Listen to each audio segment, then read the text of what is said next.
Welcome to meeting number 43 of the House of Commons Special Committee on the Canada-People's Republic of China relationship. Pursuant to the order of reference of May 16, 2022, the committee is meeting on its study of the Canada-People's Republic of China relations. Again, for everybody in the room, I know the MPs are quite now accustomed to making sure their earpieces are well away from the microphones because we don't want feedback hurting our interpreters, and that's happened, and we've had some pretty serious incidents, so just beware of that. We are meeting, of course, in the hybrid format, members attending in person and remotely using the Zoom application. Wait till I recognize you by name before speaking. For those participating by video conference, click on the microphone icon to activate your mic, and please mute yourself when you're not speaking. Interpretation for those on Zoom, you have the choice at the bottom of the screen. Just look for that little planet, click on that, and you can choose floor, English, or French. And for those in the room, of course, you have the earpiece and the channel available to you. A reminder that all comments should be addressed through the chair. They should be, but quite often they're not, but that's okay. That's just the way things have progressed as we've gone along. We're meeting today on the matter of Canada's Indo-Pacific strategy, and I'd like to welcome witnesses for our first panel today. And by the way, thank them for their patience as we get a vote out of the way. It was National Pharmacare tonight, so third reading, it's on its way to the Senate, I would presume. So, from the University of British Columbia, Kay Ostwald, Associate Professor, Institute of Asian Research. From the University of Delaware, Alice Baugh, Professor, International Relations and Comparative Politics, University of Delaware. And from the Asia Pacific Foundation of Canada, Hugh Stevens, Distinguished Fellow, both generally and by title, I presume, and again by video conference. So each of you have up to 5 minutes, shorter if you can manage, because we have lost a bit of time tonight.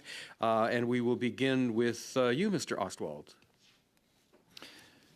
Thank you very much for the introduction. It's a pleasure to be here. I appreciate the opportunity to speak to you.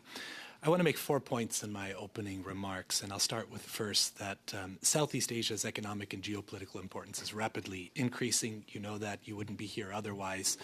But I'll note a couple of points to substantiate that. Southeast Asia has 11 countries, 675 million people as a bloc, the world's 5th largest economy and rapidly growing with an expanding middle class, favorable demographic structures on the whole that position it well to sustain high growth rates for the next 2, 3, 4 decades. All of that makes it one of the most sought-out regions of the world for economic partnership and trade diversification. Right? And of course, its location at the heart of the Indo-Pacific region and inclination to multilateralism make it important for its geopolitical reasons as well. Second point, the Association of Southeast Asian Nations, ASEAN, is the primary vehicle for coordinating regional activities and interests. It's an odd organization, though. The noted diplomat from Singapore, Bilahari Kausikan, has called it a cow, not a thoroughbred. And it's important to understand that because, of course, if you approach a cow expecting it to run like a horse, you're going to be disappointed. Right? The reasons for that are several, and I'll begin by saying ASEAN is an intergovernmental organization, not like the European Union, a supranational government. Right? And what that means is that it has no independent power. It doesn't have legal authority over its member states. It's not a military alliance. It's led by a small secretariat, and to put into context how small, approximately 400 people with a budget of around 20 million per year, US dollars. By contrast, European Union, somewhere between 30 and 40,000 staff and a budget of 170 billion euros, so magnitudes of order greater, right? ASEAN's main purpose is to facilitate dialogue and coordinate engagement, both within the region and beyond the region. It does this through regional forums, the ASEAN Summit being the most important with heads of government, the East Asia Summit, another key one that Canada is not a part of, and the ASEAN regional forums that Canada does participate in. ASEAN operates on the basis of consensus and non-interference in members' domestic affairs, right? Which means essentially it's a talking organization for facilitating talking. It's been criticized as ineffective for this, and I imagine in the question period we'll come up with examples of why it's ineffective and where it's ineffective. But there are reasons for ASEAN being structured as it is, and the success, I think, in some cases is also underappreciated. Third bigger point is that Southeast Asia is highly diverse in almost every conceivable way, but there are a couple of key commonalities that are relevant for this committee. The first is that across the 10 member states of ASEAN, there is almost a uniform prioritization of economic development as the key focus of governments. The preferred way to do that is through multilateral engagement. Foreign policy is typically driven by developmental objectives, not by other considerations. And importantly for us, China is, for better or worse, the most important economic partner to every state in Southeast Asia. It's seen as critical for continued growth, especially with concerns around the U.S.'s commitment to the region growing and signs of U.S. protectionism on the increase. There is, of course, a lot of concern about growing Chinese assertiveness across Southeast Asia, but the general view is that China has to be lived with. And of course, Southeast Asia is geographically in China's backyard. Given that, there is mounting fear that great power competition between China and the United States will force Southeast Asian countries to pick sides. There is little interest in that, and in fact, a lot of concern about that pressure. The 2019 ASEAN Outlook on the Indo-Pacific articulates those positions clearly. It calls for an Indo-Pacific region that is inclusive, and that includes China, that resolves disputes through dialogue rather than through coercion, that recognizes ASEAN's centrality, and that's a key point that ASEAN member states frequently emphasize. What's meant by that is that ASEAN states preserve maximum autonomy for themselves and agency to determine their affairs without undue external pressures. Fourth and final point, ASEAN and Southeast Asia matter for Canada's Indo-Pacific ambitions. Again, obviously, or else we wouldn't be here. I don't want to oversell Southeast Asia. The region is complicated, engaging it has risks, but there's also significant potential as an economic and strategic partner for Canada. And that's especially as tensions with China and India remain high, and there are concerns about protectionism in the U.S., the European Union posting slow growth rates, so on and so forth. There's a foundation for Canada's engagement with the region. Canada's been active in Southeast Asia since the 1950s. Brand Canada is generally well recognized, well received, but, and I think I'm just reflecting views from the region here, Canada has also developed a reputation since the 1990s as something of a fair weather friend by being less present in the region than other middle powers that have a history of engaging the region. Professor Ostwald, I think we'll call it time for now, and maybe you can work in your final points in answers to some of the questions, Sure. if you could, Okay. please. That would be great. We will now go to Professor Alice Baugh from the University of Delaware. Professor Baugh, you have 5 minutes or less. Thank you, Mr. Chair. I'm going to echo some of the remarks that Professor Ostwald has also said. I'll focus my 5 minutes on 3 sets of points. First, why should Canada care about ASEAN and Southeast Asia? First and foremost, ASEAN serves regional stability. Within Southeast Asia, ASEAN helps to stabilize once contentious bilateral relations.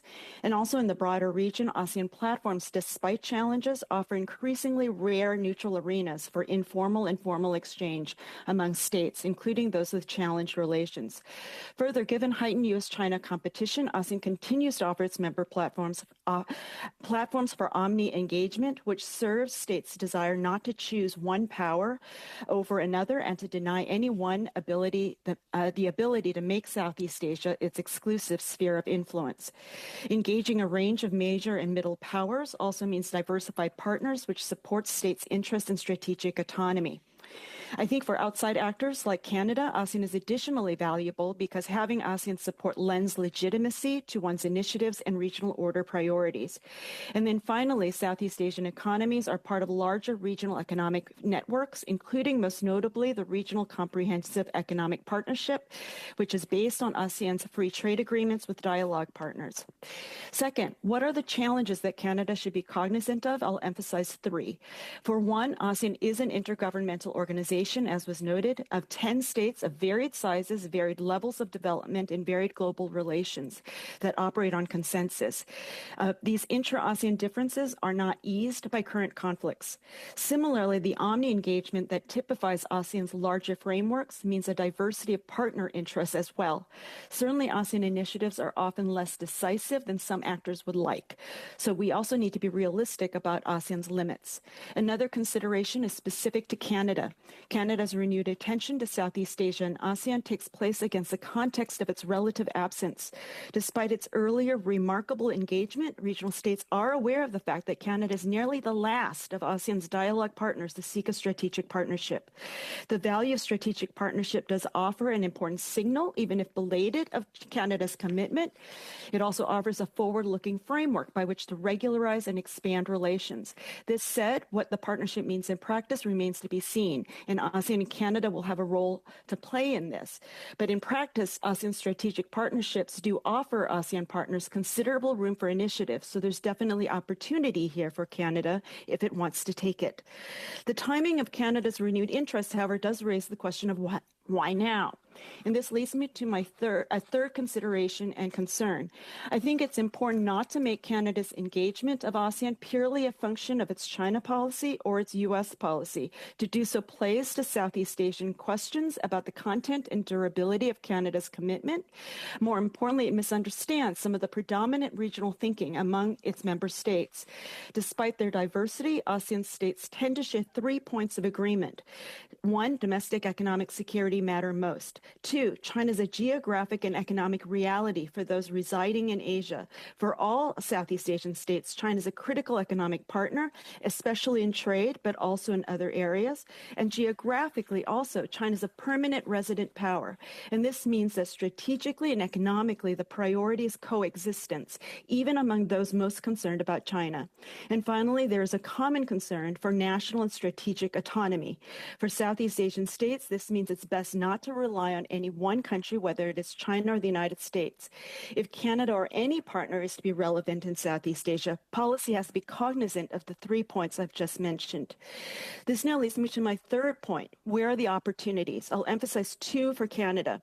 The first is that Canada is an actor that is not the United States and not China. And so that widens opportunities to carve out different kinds of options. Both the United States and Chinese initiatives have become quite politicized in Southeast Asia. The engagement of other actors like Canada thus helps to generate other options and pathways that are seen as less divisive and less destabilizing. This interest in alternative third ways is also evident in ASEAN's own regional initiatives. Professor Oswald already mentioned the ASEAN Outlook, but also we can mention the Regional Comprehensive Economic Partnership as also an alternative third way in response to U.S. and Chinese initiatives. The second opportunity for Canada is in trade leadership. And this is all the more important now given uncertain U.S. trade commitments and policies, as well as the priority that Southeast Asian states attach to trade as the basis for comprehensive security. And so Canada has opportunities to also play a leading role in trade. Thank you. Thank you very much, Professor Baugh. We'll now go to Mr. Stevens for 5 minutes or less. Thank you, Chair, and thank you for the invitation to appear on this subject. It's now been approximately 18 months since the Indo-Pacific Strategy was launched in November of 2022. So therefore, it was conceived more than 2 years ago, and a lot has happened since then, some of which inevitably will shape how it needs to be delivered. So in my view, the strategy had and has two principal objectives, although, thematically it's divided into 5 components for delivery. The first objective was to position Canada to take advantage of and participate in the growth and strategic importance of the Indo-Pacific region, one of which, of course, is ASEAN, South Asia, which was essentially but not exclusively India, and the North Pacific, Japan, Korea, Taiwan, and of course, China. The second, albeit unstated objective, was to deal with Canada's so-called China problem, a problem that, if anything, has grown because of the work of the Foreign Interference Commission. Thus, in some ways, we have had two strategies bolted together, one essentially defensive and reactive in regard to China, and one more forward-looking and positive in terms of developing closer relations with the rest of the region. The IPS document states that our approach to China is, quote, inseparable from our broader Indo-Pacific strategy. This suggests then that we are using the IPS and its focus on strengthening relations with the region as a key element in dealing with China. The strategy also says, quote, Canada's approach is aligned with those of our partners in the region and around the world. That statement, frankly, is a bit of a stretch, especially with regard to ASEAN, as has been pointed out by the other speakers. The countries in the region, including in particular the ASEAN states, have their own complex interrelationships and their own dynamics in terms of relationships with China. And just as Canada has a different degree of cooperation and ties with individual states within the region, so too do they have their own web of interrelationships, and China is a factor in all of these, especially for the individual ASEAN countries and for ASEAN as a whole. So I think Canada needs to be clear that it values building relationships with regional partners as an end in itself, which could include also insurance against an increasingly unpredictable United States market, but not as a remedy to our China problem. And that's been one of the challenges of explaining the policy to partners in the region so far. Now, the IPS got off to a slow start, but it's had some successes for sure in its initial rollout. There's been a welcome increase in the presence of ministers in the region. Just to cite the most recent, Minister Blair taking part in the Shangri-La Dialogue in Singapore this past weekend. There have been announcements of senior appointments and planned opening of new offices in various regional capitals, progress towards an Asia-Pacific Foundation office in Singapore. The final conclusion of a strategic partnership with ASEAN has been announced, and there's been an increase, of course, in our naval presence in the region.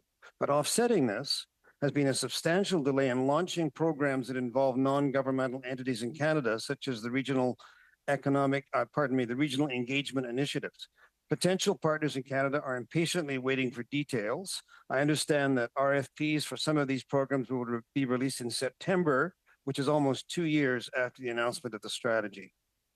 So the delay caused by the perhaps necessary bureaucratic approval process for funding and staffing is one issue. The other is the changing background since the IPS was announced. So just to cite a few examples, one is the crisis in our relations with India. So we have an Indo-Pacific strategy virtually without India. The evolution of AUKUS, of which Canada is not yet a member, but there's talk about some form of association. The US has launched its own Indo-Pacific framework. Of course, has been the continued aggressive behavior by China toward Taiwan, the Philippines, and allegations of Chinese electoral interference in Canada, the US-China tech war, China's economic slowdown, and even indeed our own defense challenges. So nothing remains static, and as a result, the IPS, which was conceived back in 21-22, cannot be static as well. So let me just point out 3 or 4 areas where I think renewed effort would be helpful. The first would be to speed up and clarify the process for access to funding for Canadian NGOs. This would go a long way to building institutional and people-to-people ties, but the funds need to flow. The second is with regard to trade and trade leadership.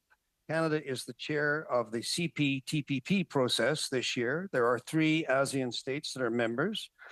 Canada, I think, has an important opportunity and role to play in providing strong leadership for the agreements updating and for opening up and dealing with the accession process.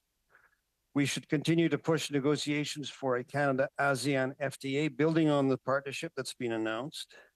And as part of this, I know it's not related directly to ASEAN, is I believe it's important to strengthen non-diplomatic ties with Taiwan, which could include a high-profile trade mission and dealing with the issue of Taiwan and China's CPTPP membership, where there's a logjam, and it's up to Canada, I think, to help move things along. And finally, and always important, keeping open dialogue with China, as is now being done. Because whether we like it or not, China will always play an outsized role in the region. Ultimately, we need to present the Canadian value proposition, why Canada is important to the region and why we matter. And I'd be happy to respond to questions on that point. Thank you. Thank you, Mr. Stevens, and we'll get right to the questions now. Mr. Kimmich, you have 6 minutes. Thank you, Chair. My first question would be to Mr. Stevens. You mentioned the CPTPP and Canada's role as chair of the organization, that 3 of the 10 members of ASEAN are members of, I guess, both entities. What do you think Canada should do during this year that it chairs it, specifically on Taiwan, and then beyond just Taiwan, what else should it do? Well, I think it's important to remember that the CPTPP, like ASEAN, is a consensus-based organization. And so as chair, there's a limit to what we can do, but nonetheless, as chair, there are some things that we can do, I think, in terms of providing leadership. We're already almost halfway through our chairmanship. There are 2 big issues for the agreement. One is to update it. It was signed back in 2018. Some of the terms and conditions can be looked at. We have a new member, the United Kingdom, that's almost been ratified.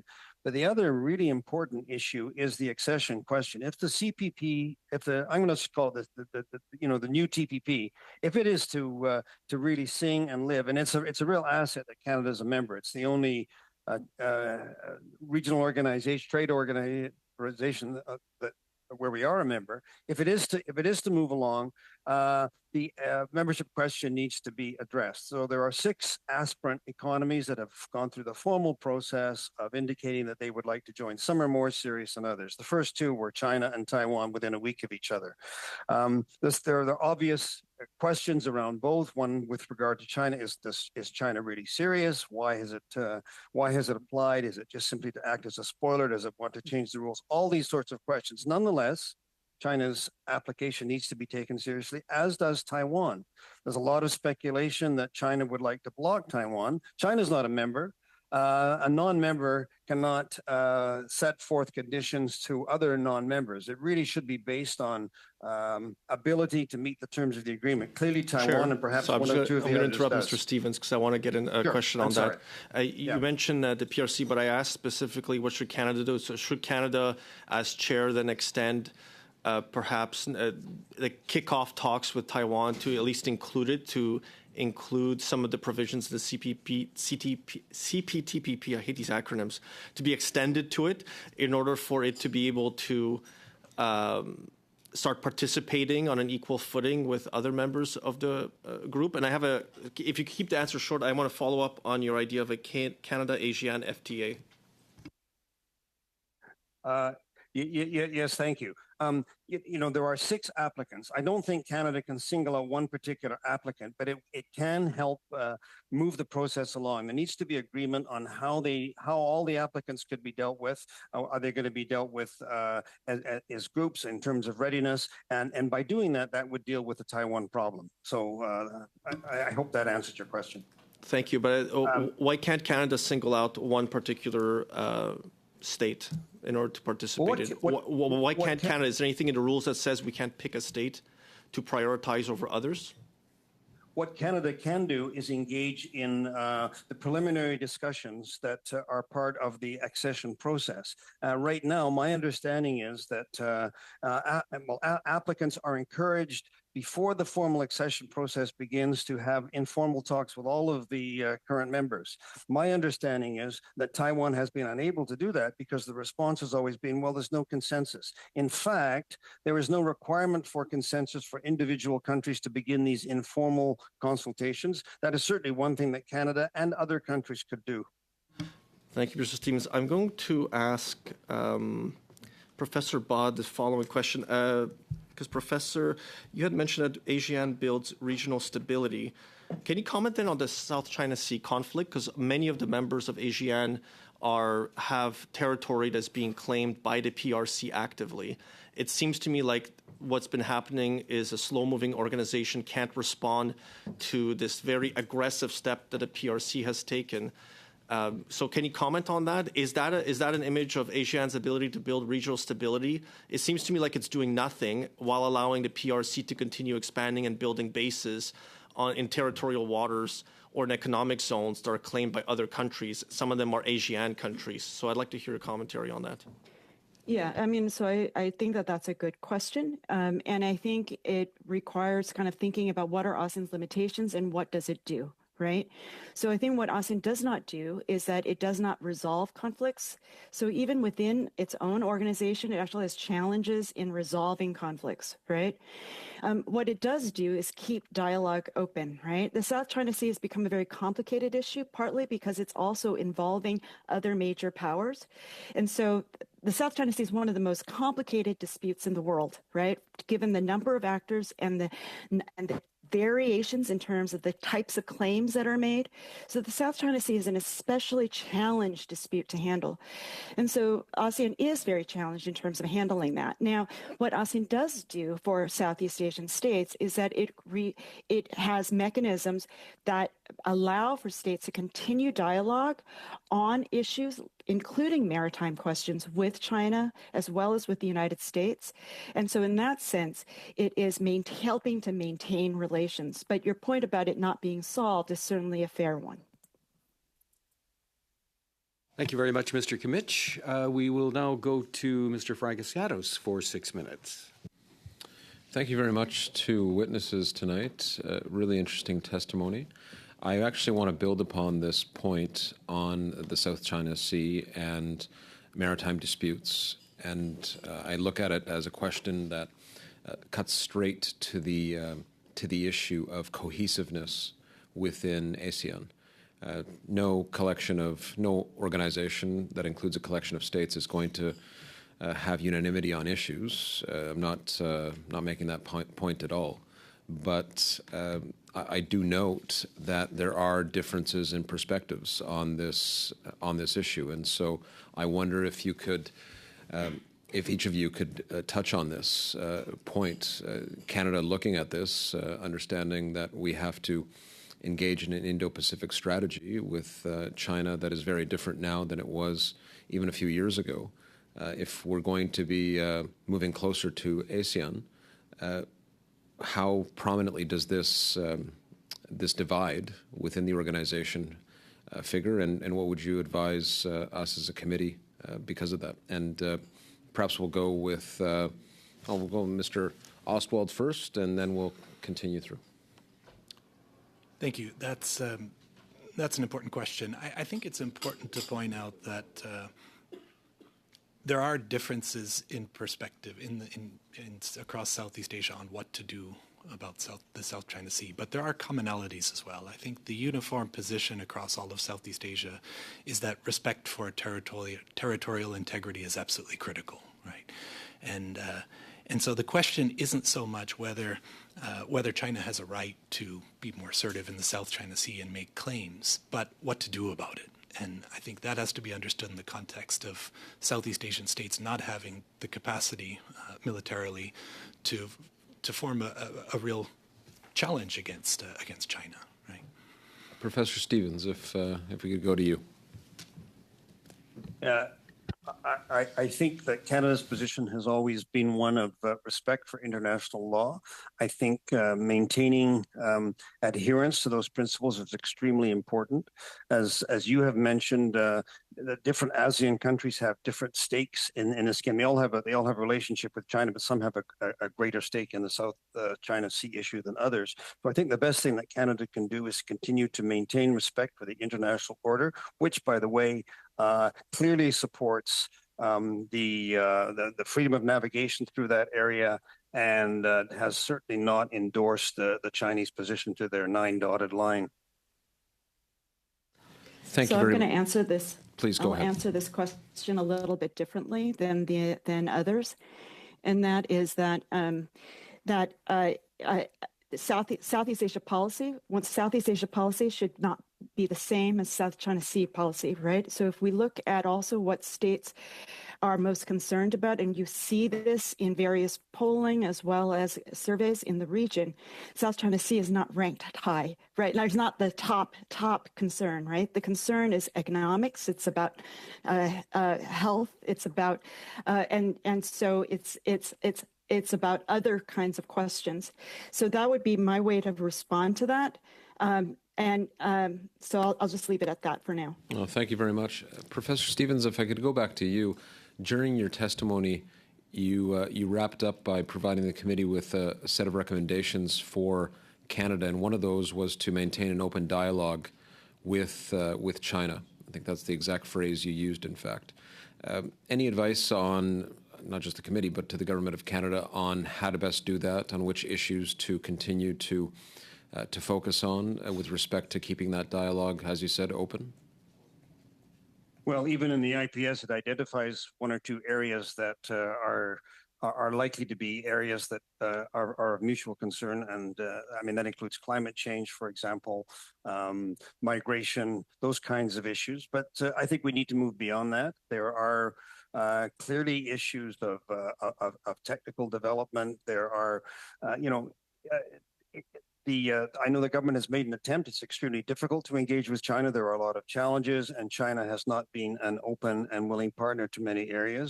But I think any diplomacy starts with finding an area that you can have dialogue on and agree on, and moving outward from there. So probably the common areas of climate change and decarbonization would be a good area to start. Thank you very much. I have 1 minute left, and I suppose I'm putting both of you in a difficult position, but would you agree with what you just heard, or would you add to it in any way? Or maybe you disagree entirely? I think certainly the Southeast Asian position is that dialogue is critical, and I think for the Canadian side, open channels of dialogue are valuable. Okay. I will just simply echo the same. Thank you very much. Thank you, Mr. Fragazatos. We'll now go to Monsieur Bergeron. For everybody online, make sure you have the French selected, unless you understand French well, because Mr. Bergeron speaks French very well, and he is about to ask you some questions for the next 6 minutes. Merci beaucoup, Monsieur le Président. Thank you very much, Chair. I want to thank our witnesses. Thank you for being with us this evening. Thank you for your clarifications on the matter. I have a series of questions for Ms. Barr. In May 2023, in an article published in International Affairs, you said that one of the most significant challenges for the ASEAN could be the escalation of the conflict in Myanmar, and that the development of the problem has been creating acute legitimation problem.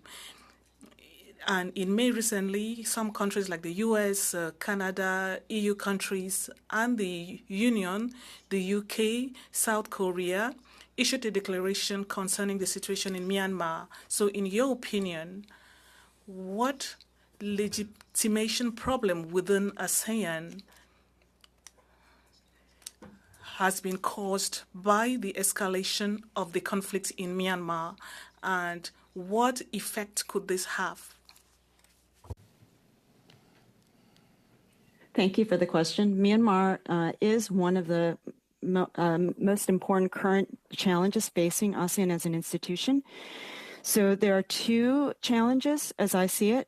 One is internal in the sense of, among member states, there are differences in terms of how much to engage, for example, the regime. There is some unhappiness about the Myanmar regime in terms of its responsiveness and its ability to uphold past commitments, for example, with ASEAN. So the first legitimation challenge is internal in the sense that ASEAN unity is important, right? The second is that I do think that the Myanmar challenge is an external legitimation problem, right? In the sense that, as the question itself, I think, suggests, others look at ASEAN and see an organization that hasn't been able to effectively contain the problem or solve the problem. Now, this said, I do want to emphasize why, for example, ASEAN continues as an organization, despite its differences, to maintain channels of communication with Myanmar. They have not completely cut off Myanmar by any means, actually. And that is because there's a strong belief that if you leave a Southeast Asian state by itself, it will be all the more vulnerable to being manipulated, right, and dominated by other actors. And so ASEAN remains an important organization that helps to carve out options and pathways forward for challenged states. Merci beaucoup. Thank you very much. In Canada's IPS, as well as that of the US, they insist on the centrality of ASEAN. But in November 2023, on the US Peace Institute website, you have mentioned a lack of interest by the United States towards countries of Southeast Asia.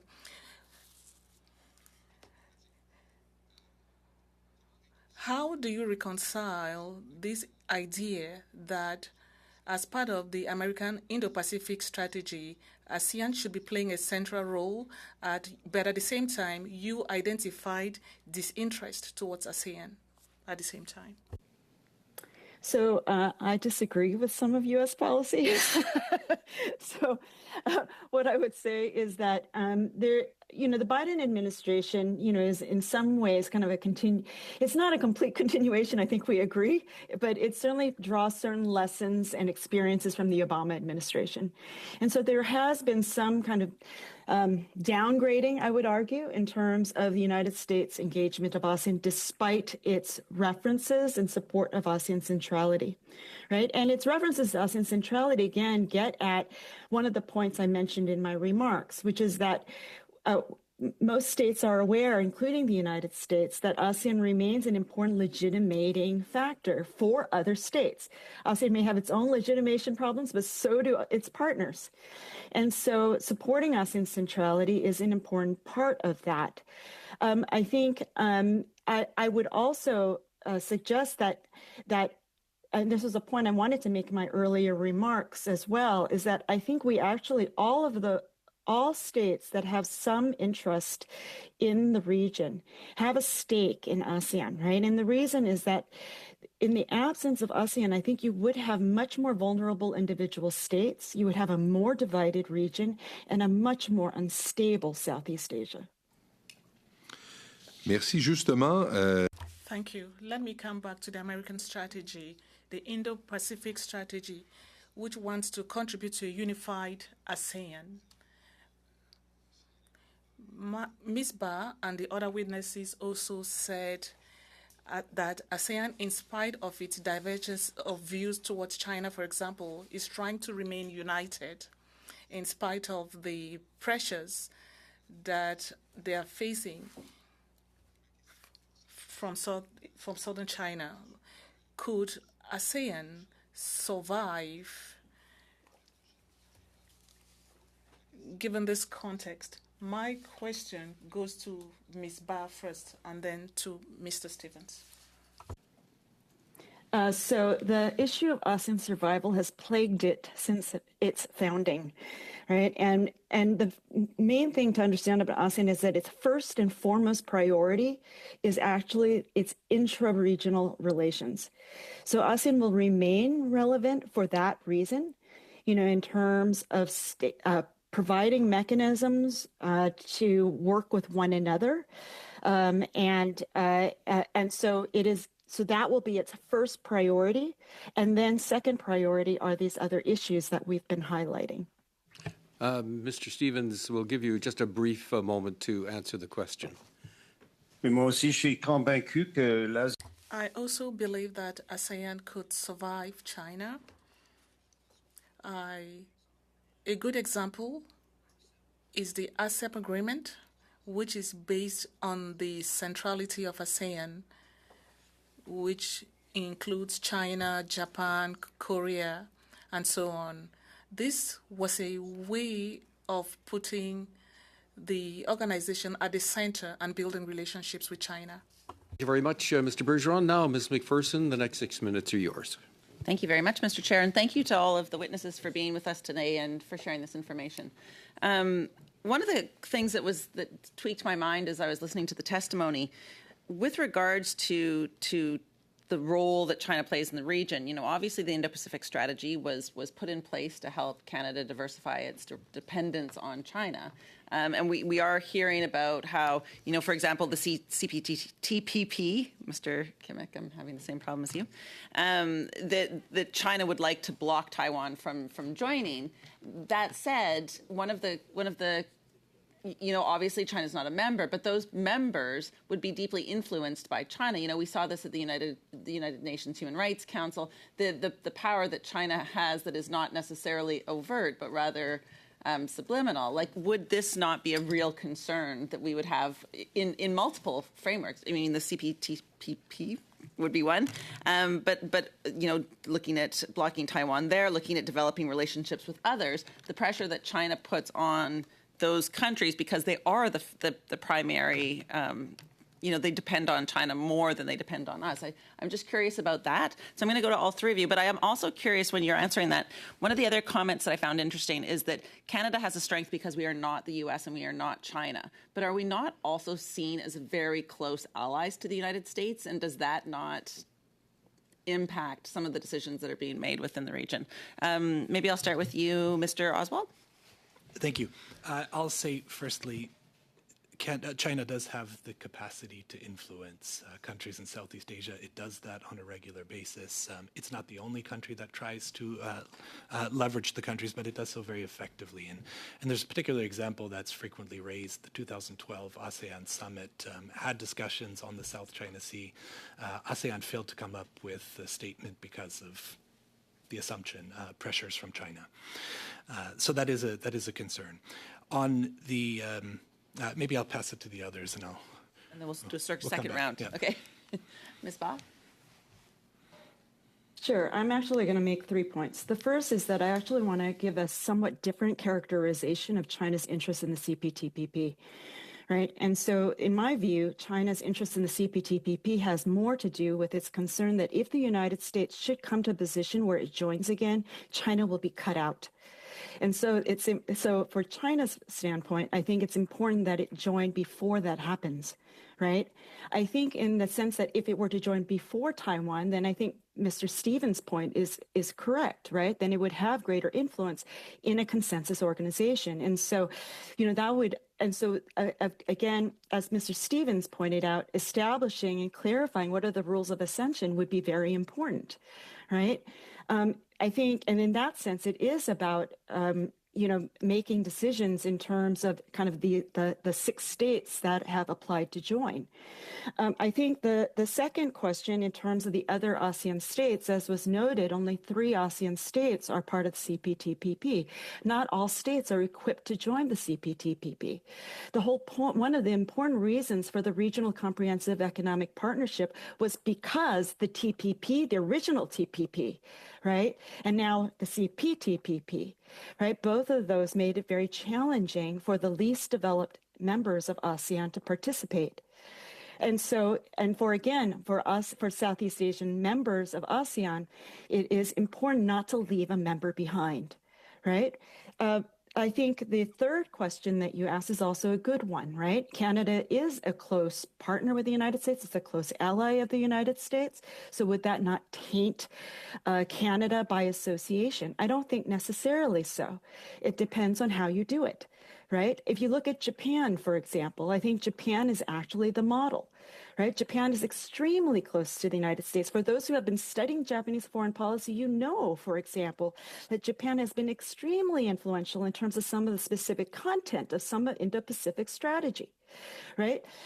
And yet, right, if you look at different, assessments of Japan in Southeast Asia, Japan is among the most trusted external powers, right? And partly because Japan listens to Southeast Asian states.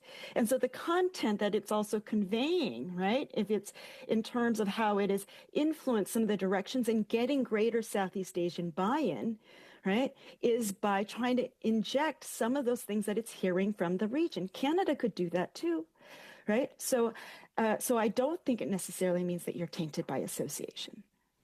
And Mr. Stevens?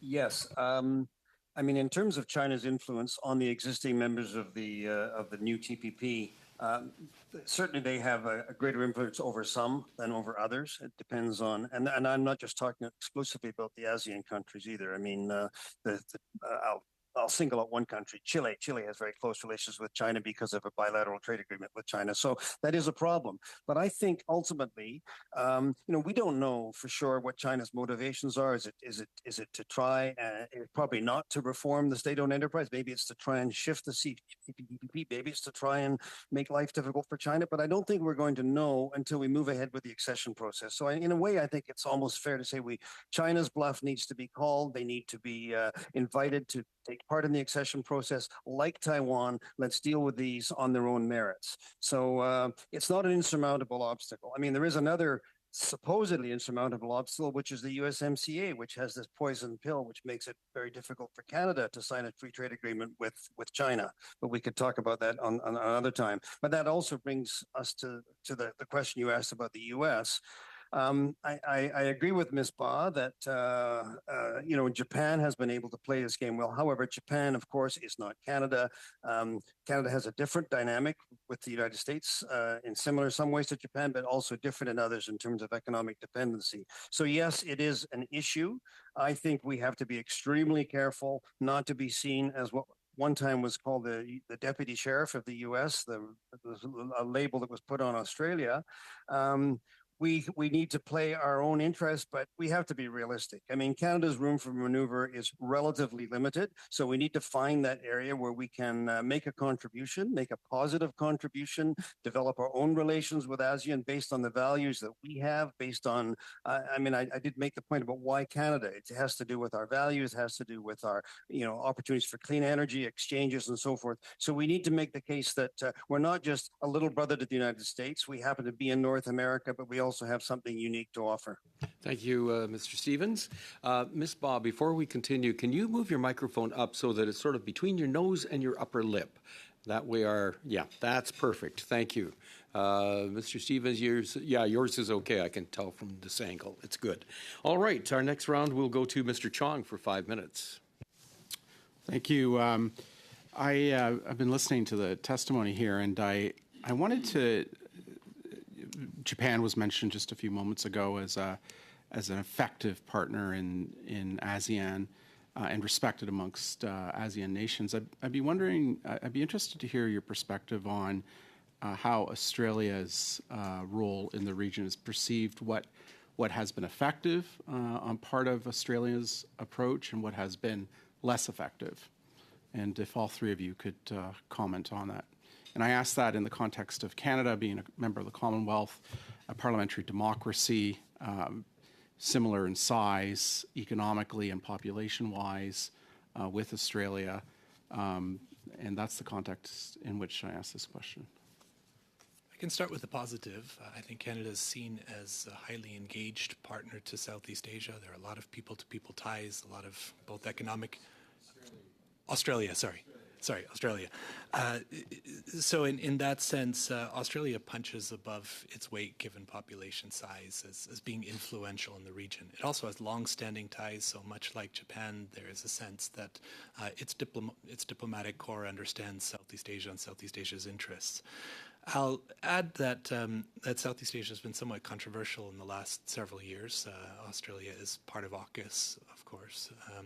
And AUKUS was met with some hesitation in Southeast Asia. It was, I'll say more broadly, there is wide interest in balancing China in Southeast Asia, but there is concern when that begins to look like militarizing the region as a venue for playing out great power competition. And I think AUKUS looked to some to be too close to militarizing the region, and Australia got some pushback for that. Well, Australia and Canada clearly have a lot of historical commonalities. But with respect to Southeast Asia, the obvious difference is that of geographical proximity of Australia, which I think has led to a much more consistent engagement by Australia. After all, Indonesia is Australia's neighbor, so ASEAN is right on its doorstep. And the relationship has not always been that smooth. I mean, there have been fraught relations between some of the ASEAN countries and Australia. I think they're considerably better now. Australia has a huge investment because of its geographical proximity. But And the other factor is the security issue. I mean, Australia's relationship with the U.S., defense relationship with the U.S. is different from that of Canada. It has led it into this AUKUS arrangement with the U.S. and the U.K. That's not been particularly well received by ASEAN. On the other hand, one can perhaps see that from an Australian strategic perspective, they feel kind of isolated and alone, and maybe this kind of an arrangement is necessary for them. It may not be as necessary in the same way for Canada. I'll just simply say some of the same things that my colleagues have already said. I do think that the AUKUS question has been an important one in terms of the concerns about militarization and also what that means in terms of Australia's proximity to the United States. This said, as was also noted, I mean, the critical difference with us between Australia and Canada is geography, as Mr. Stevens just said. And I think the economics is also quite important for Australia. And so you can see Australia also trying to figure that balance out, I think. This doesn't quite answer your question, but I do think you can see this negotiation within Australia itself, and you can see that in some of its recent remarks as well. Maybe perhaps you could elaborate a bit more on what you had mentioned earlier with respect to Japan and how they are a very trusted partner in the region. Maybe you could elaborate a bit more on what they have done in order to become that very trusted partner in the region, while at the same time hosting U.S. military bases, being a very close ally to the United States. Maybe you could talk to us a bit about how they have accomplished that. Sure. I mean, I think that's a great question. You know, Japan is a very interesting partner for both the United States as well as for the ASEAN states. I think part of Japan's advantage, so to speak, right? And this is where it has a different advantage compared to other states is the economics, right? I mean, you think about Japan's presence in Southeast Asia since early on, right? It was very prominent, beginning in the late 70s, 1980s. And so that's a long history as well. And Japan, of course, being, historically since the end of World War II, constitutionally constrained, has also emphasized, right, other tools of engagement. And so, it's diplomatic and it's also economic. In terms of how it's influenced, again, because Japan has, if you think about it, whether it is both in both governmental as well as non-governmental linkages and feedback, Japan has used its close relationship with the United States to, again, channel some of those ideas back, right? And one good example is actually the Quad, right? So the Quad has gone through several iterations. The latest iteration, right, has actually a lot of content that ASEAN can get on board. ASEAN was extremely concerned when the Quad was first rejuvenated. But under the current iteration, right, which emphasizes non-traditional security, that emphasizes economics, right, that it has become less militarized. And so the Quad has become much more acceptable. That's different from AUKUS. And that, again, I would argue, was something that Japan had no small part in doing. Now, Japan is Sorry, Mr. Chong, your time is up. We'll go to Ms. Yip now for 5 minutes. Thank you. Thank you to the witnesses for staying so late. I'd like to hear from each of the witnesses for this question. With China seemingly the predominant influence in Southeast Asia, is there room for other countries? How do the countries in Southeast Asia navigate between China and the U.S.? So, our Professor Ostwald, would you like to start? I'll start with that and give a very brief response. I think it's precisely because China is such a large force in Southeast Asia that there is room for other countries. China is viewed uniformly as the engine of economic growth for the region, or at least as one of the key engines. But there is also deep concern about over-reliance on China and the vulnerability that brings. So as China has become more assertive and as China's been played a larger role, there's been more and more appetite for engaging beyond China. Professor Bao, how do these countries navigate between China and U.S.? Sure. How they navigate is that actually there's a careful choreography, and some have noted that both on the parts of individual states as well as ASEAN itself. So, China is a fact of life. Again, in most states, I would argue, despite all sorts of questions about China, both strategically and economically, actually, expect China to remain a very important partner to them. But how they navigate that is by, balancing that out with other partners. So, for example, one good example is the strategic partnership. We've been talking about this with Canada, but we can talk about it with respect to the upgrading of China-ASEAN, a comprehensive strategic partnership. China wanted to do it earlier on. ASEAN states held back until Australia was ready to go on board, right? And so that China wasn't special. And again, you see this also in some other areas as well, economic as well as kind of strategic confidence building. So you see this kind of choreography to make sure that China understands that it is not the only one.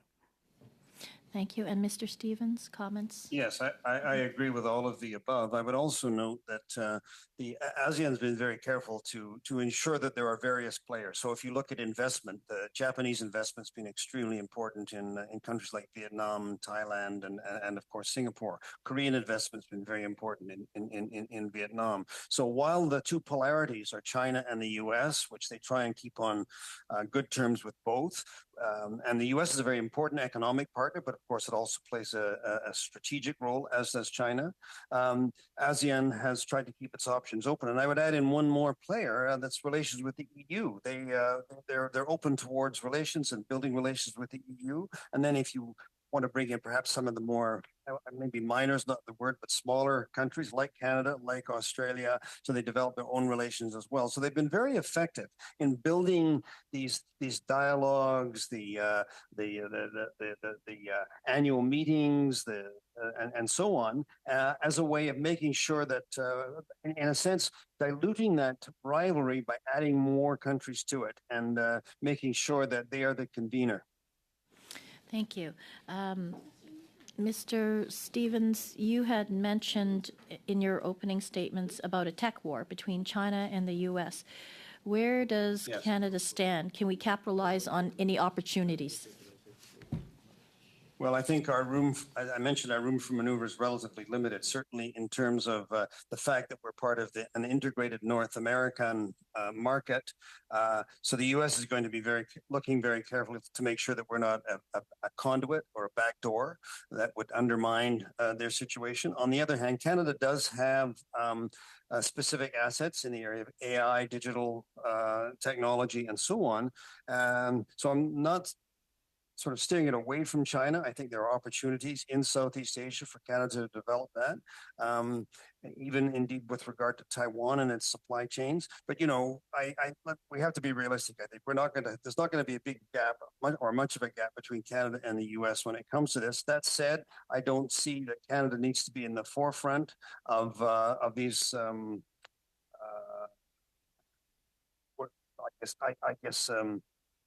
Blockages or regulations have been put in place to divert or in fact even to cut off Chinese access to certain technologies.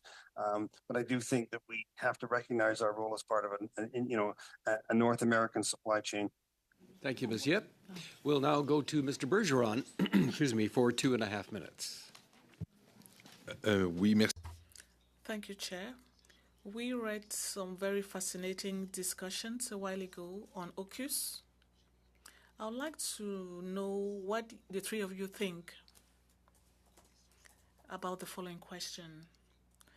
The fact that Canada joins AUKUS, can that undermine its relationship with some Southeast Asian nations while promoting, on the other hand, better relations with some countries, the countries that are members of AUKUS?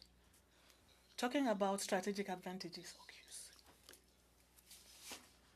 what would be the greatest danger or the greatest advantage for Canada regarding AUKUS? Should we maintain the status quo or should we join AUKUS? Would you like to direct your question, Mr. Bergeron?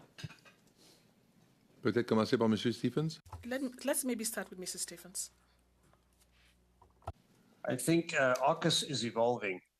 And so the original conception of AUKUS as focused largely on nuclear submarine technology is changing as we speak. There's now general talk about perhaps an associate membership in AUKUS. Japan has been mooted as a member. Canada is a possible member, looking at other areas of sharing of technology. So I think Canada needs to keep an open mind and find where it could find a role. And the role that it would play, I think, would be a very different role from that of Australia and the United States. So I think there's a potential for us to be associated with AUKUS and to derive some benefits from it and not have it threaten or undermine our relationships in the region. Madame Ba? Ms. Ba, your thoughts? So I personally believe that I don't think that policy should be led with AUKUS. I mean, again, if we look at the other partners that we've just mentioned, they have established themselves as much more durable presences. I mean, economically, diplomatically, strategically in the region. I think for Canada, AUKUS, as Mr. Stevens said, is evolving, although I would argue that it is still considered in Southeast Asia as quite a militarized entity. And so there are challenges there. So I think that I believe that Canada is not served by allowing AUKUS policy to lead Southeast Asia policy. And a short comment, Professor Ostwald, please. Very briefly, I'll add that if the original conception were to be the model, it makes little sense. It's extraordinarily expensive. I think Australia itself is coming to terms with how viable it is. If it evolves into something else, and we're talking about new channels for shared technology for intelligence, then possibly. But the question is what that is. Yes. Thank you, Mr. Bergeron. Ms. McPherson, 2.5 minutes, please. Thank you very much, Mr. Chair. And I wanted to start by allowing Mr. Ostwald, we did get back to you on that last question. So if you'd like to. Thanks. I'll be very brief and say I think Japan is a very good example. And I'll also add that there is a lot of memory of Canada in Southeast Asia playing the role of a middle power. Canada was an active mediator in the South China Sea in the 1990s.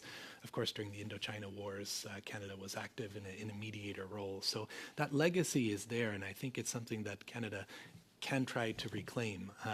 As was noted, it's not an either or, an aide-de-camp to the United States or a middle power independent of the United States. But balancing between those two positions is difficult, and there is a lot of attention being paid in Southeast Asia on what Canada is doing and which direction it's tending towards. Mm-hmm. Well, and I would follow up with Mr. Stevens. You spoke about how there is the impression that Canada sometimes is seen as the deputy sheriff, I think was the way that you'd phrased it. How would we best change that? What would be the best route for us to differentiate ourselves, I guess? Frankly, our foreign policies have, historically, Canada has had some bravery to have foreign policy that is not aligned with the U.S. It doesn't seem to be the case anymore. But I'm wondering what you would recommend in that circumstance. Mr. Stevens, you seem to be on mute, and I don't know why. Maybe you pushed a button on your headset. Is that better? That's got it. Thank you. Okay. Sorry, I must have bumped the mic. I think the IPS is a good example of what we can do. I mean, I think we need to work on areas where Canada can make a positive development, make a positive contribution, build our own bilateral linkages, whether they're these people-to-people linkages, institutional linkages. The IPS identifies a number of areas where we can make a contribution, whether it's in disaster mitigation. Pardon me, I'm sorry, Mr. Stevens, we've lost translation, have we? All right, I'll speak in English for a second and see if it starts to come through for you.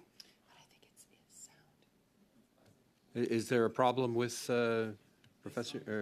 Stevens' sound? Problème Okay. avec le son du témoin.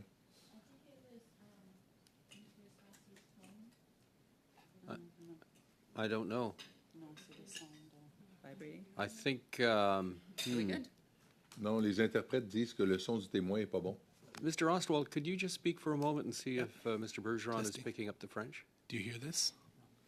Speak. Give us about 30 seconds worth. Sure. Do you want us to ask you a question? Let's Why don't you do a talk question. more about AUKUS? That we heard. Mr. Stevens, maybe move your microphone up so, again, the boom is right between sort of your nose and your lip, right in there. That sounds about right. Because Let it me could try be. that. Okay, please How's that? speak a little bit and we'll find out. All right, what I was trying to convey was that I think that the IPS identifies a number of areas where Canada can make a positive contribution by focusing on areas where we have strengths. And by doing that, that will help us, by definition, differentiate ourselves from a superpower like the United States. We'll give you another question, Ms. McPherson. You know what? I'm fine. That's fine, Mr. Chair. Thank All you right, so much. thank you. Then with that, that brings our first panel to a close, but I wish to thank very much Professor Baugh, Professor Ostwald, and Mr. Stevens. Thank you for very insightful comments to our questions today. We will now suspend for a few minutes. Chair, while we before the flip meeting over ends. Pardon me? Yes, Mr. Kimmich? Before this part ends, and I know you have to suspend to get the others, could I move a motion now? Yes, or do you wanna can. get- Yeah, you can. We'll just release our witnesses now, so you're free for the rest of the evening, I hope. Thank you again very much. Mr. Kimmich. So, Chair, I gave notice of motion. I know there have been discussions with the parties, so I'll just read it into the record, and I'll do it slowly so interpreters can interpret alongside me here. That the committee report the following to the House. A, that the Special Committee on the Canada People's Republic of China relations condemns the verdict of Hong Kong's High Court on May 30th, 2024, that found 14 pro-democracy activists guilty for conspiracy to subvert state power simply for exercising their democratic and free speech rights.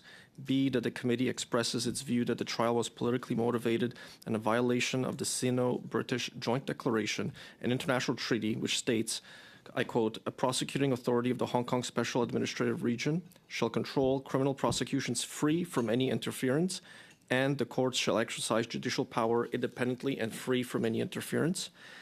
C, that the committee expresses its view that the national security law imposed by Beijing, under which the 14 activists were found guilty, is a violation of the Joint Declaration, which states, the Hong Kong Special Administrative Region government shall maintain the rights and freedoms as provided for by the laws previously in force in Hong Kong, including freedom of the person, of speech, of the press, of assembly, of association, to form and join trade unions, of correspondence, of travel, of movement, of strike, of demonstrations, of choice of occupation, of academic research, of belief in the inviolability of the home, the freedom to marry, and the right to raise a family freely.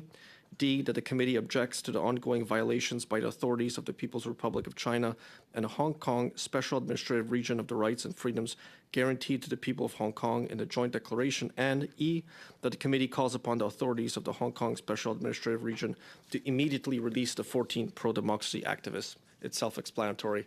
I won't engage in debate. Yes, Mr. Oliphant. And we are supportive of the motion, but would like to add an F to it.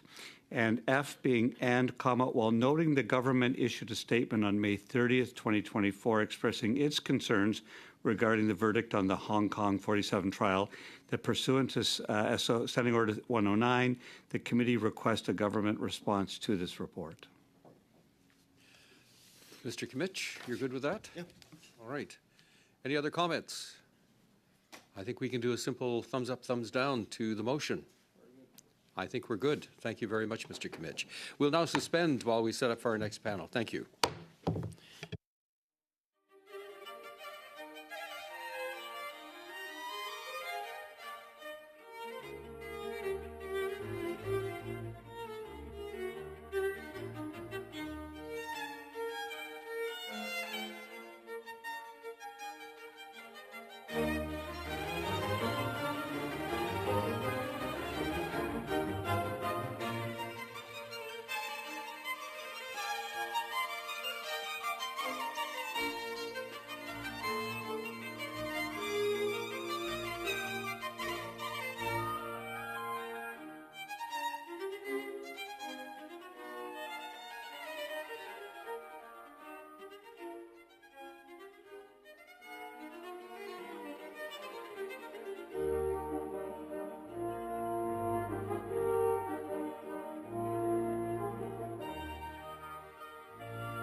to say hello to our second panel.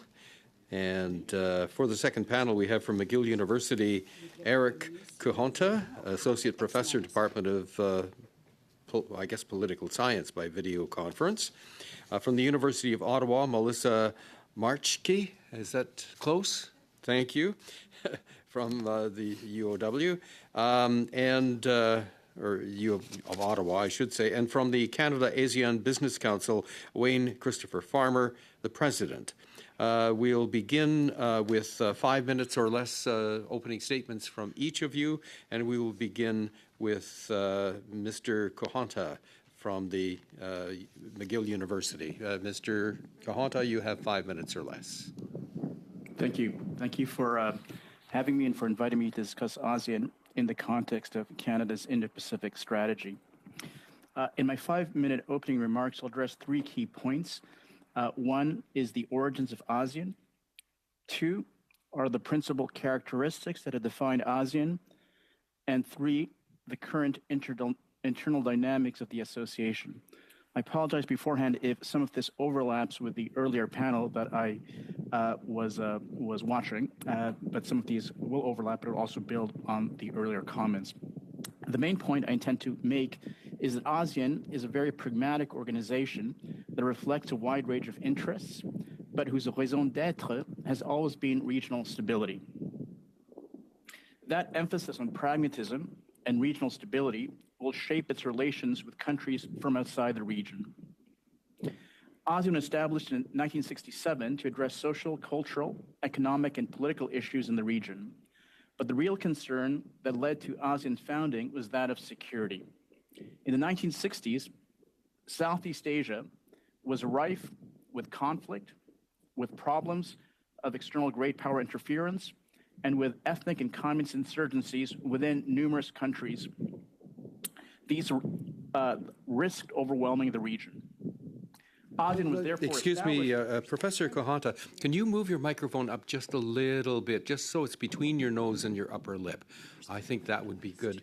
There's also some interference there that I hope works its way out because our interpreters will have a difficult time, following you. So hopefully things will settle down. Please continue. Go ahead. Yep. ASEAN was therefore established in order. I'll try to speak a bit more loudly into the microphone here. ASEAN was therefore established in order to mitigate regional crises and to create a framework for stability and intra-regional cooperation. Due to this dominant concern over security, ASEAN developed 2 key principles that have defined its behavior and actions until this day. These are the norm of non-interference and a specific type of decision-making known as the ASEAN Way. This norm of non-interference is a central norm that holds ASEAN together today. Its basic tenet is that states should respect the sovereignty of independent nations. This norm has been crucial in maintaining peace in the region, and since 1967, no states within ASEAN have fought war amongst themselves. This norm of non-interference has ensured that neighboring states therefore do not interfere in others' affairs. The ASEAN Way, the second principle, is a specific type of decision-making that shapes how ASEAN addresses problems and crises. It is based on informality, on consensus, on accommodation, and on compromise. Crucially, the ASEAN Way shuns binding legal resolutions, majoritarian votes, or formal pronouncements. Notably, this principle sets the association apart from the practices and processes of Western organizations. While these 2 principles of non-interference in the ASEAN Way unite the association, in other aspects, the association is extremely diverse and reflects very wide-ranging views. In terms of regime type, the type of government, ASEAN includes democracies, hybrid or semi-authoritarian regimes, and hard authoritarian regimes. The commitment toward liberal values, including human rights, is consequently very mixed within the association.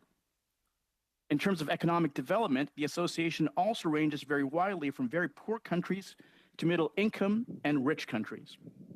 And finally, in terms of foreign policies and relations to great powers, such as the United States and China, ASEAN states have very different positions and very different interests.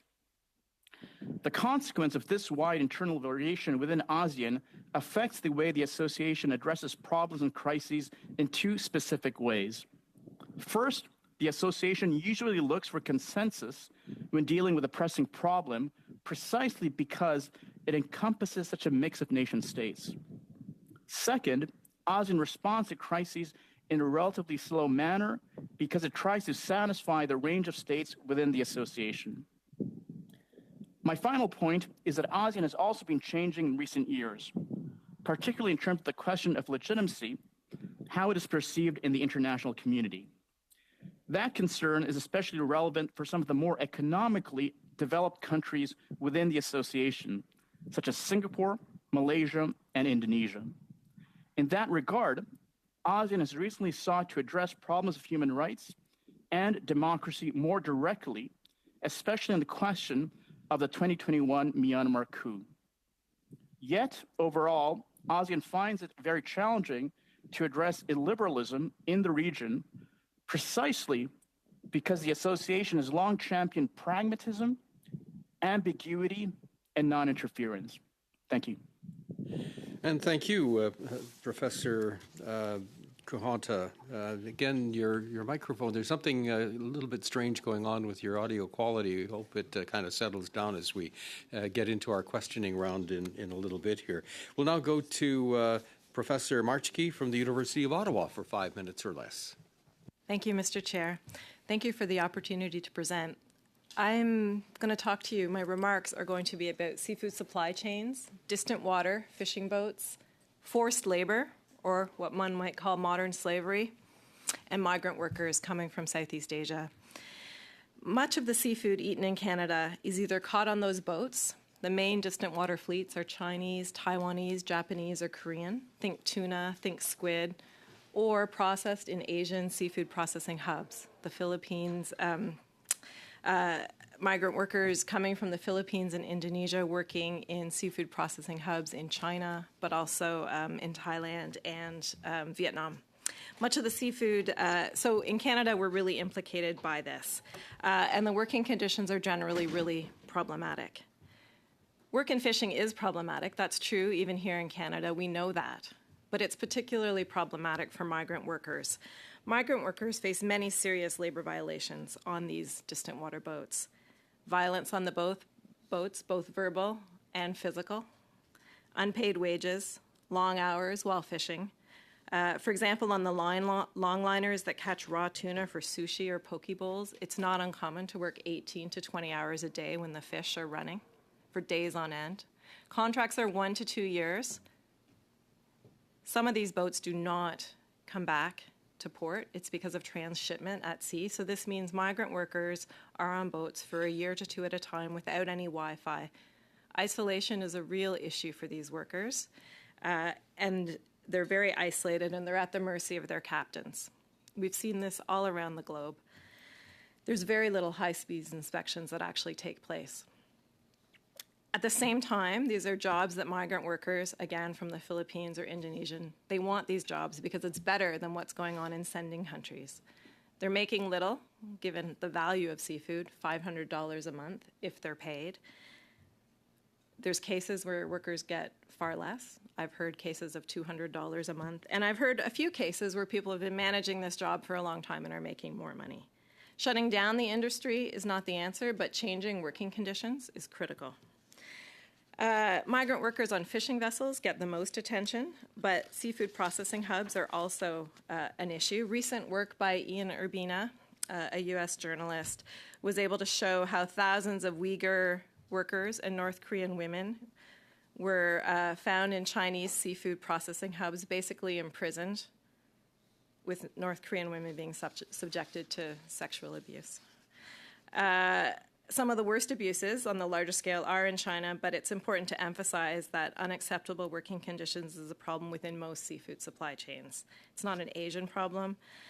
Investigative reporting has documented abuse of migrant workers from Southeast Asia on UK or Irish fishing, and research here in Canada has focused on our own temporary foreign worker program and problems in Atlantic Canada and seafood processing. The industry is based on cheap labor. It's a problem. So I think Canadian policymakers do have a role to play in this, and there is a link with ASEAN and with the Indo-Pacific strategy. I think there's options that are worth pursuing and promising avenues, in fact. Supporting labor reforms in distant water fishing fleets. Taiwan is a great example of a fleet that has really improved in the last few years. Better pay, more inspections, taking allegations of labor abuse on fleets very seriously. We know far less about the Chinese fleet. It would also be really important to think about actually following labor brokers in sending countries like in Indonesia or the Philippines. Another area is due diligence policy. Due diligence requires companies to be accountable, ensure quality in supply chains, and have a system of fines and remedies. Right now, Canada's forced labor policy serves as a checkbox exercise without companies actually having serious accountability. This would be a game changer for the seafood industry if we actually had such accountability, and the EU is a good model of that. Import restrictions, we can do more with allegations of forced labor. The U.S. Customs and Border Control has good policy on that and provides an interesting example. For example, customs officials can issue an order to not allow imports of products and publish the names of companies on a public website. Again, something we could be doing.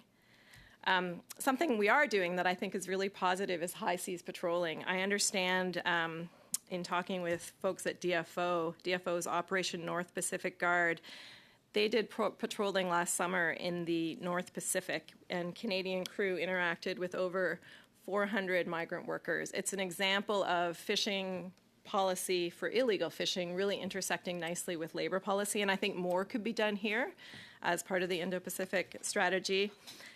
Professor Marski, I'm wondering if you could wrap up. Because I could. You know what? I can stop right there. You can? Okay, Yeah. good. All right. Thank you very much. Mr. Farmer, over to you for 5 minutes or less. Sure, thank you.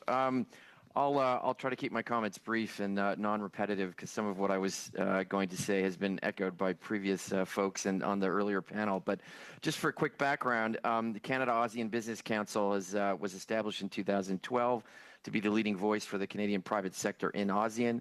And we are now representing over 80 members across quite a wide variety of sectors, predominantly Canadian medium to large corporation, but our contact base and our people who receive our media and our updates and our knowledge papers has increased to about 10,000 on our social media, those who attend our events. So quite a big difference from when we first started.